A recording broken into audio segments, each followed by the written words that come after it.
মা শুনুন না। হ্যাঁ বলছি, আপনার ছেলে বাজার থেকে একটা এঁচড় নিয়ে এসেছে, কিন্তু কিভাবে কাটতে হয় আমি জানি না। আপনি একটু চলুন না, কিভাবে কাটতে হয় আমাকে একটু শিখিয়ে দেবেন। হ্যাঁ ভগবান, তুমি এত বড় ধেরে একটা মেয়ে, সামান্য এঁচড় তুমি কাটতে পারো না?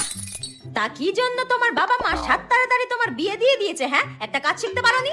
আমার মেয়েকে আমি সবকিছু শিখিয়ে পড়িয়ে তারপর শ্বশুর বাড়িতে পাঠিয়েছি, যাতে শ্বশুর বাড়ির লোকজন আমাকে কোনো কথা শোনাতে না পারে। আর তুমি কি শিখেছো? হ্যাঁ ঠিক আছে মা, যাচ্ছি। হ্যাঁ ওই দেখো, বলতে না বলতে আমার মেয়ে ফোন করেছে। সব কাজ বাজ সেরে তারপর আমাকে ফোন করে। তোমার মতো নাকি মিনিটে মিনিটে বাপের বাড়িতে শুধু ফোন করা?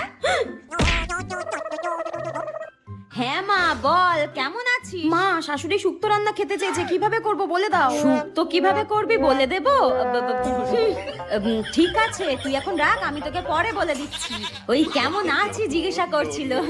শুনুন মা, আমি সবই শুনতে পেয়েছি, আপনাকে আর ঢং করতে হবে না। বউমাকে টাইট করতে গিয়ে নিজেই টাইট হয়ে গেলাম।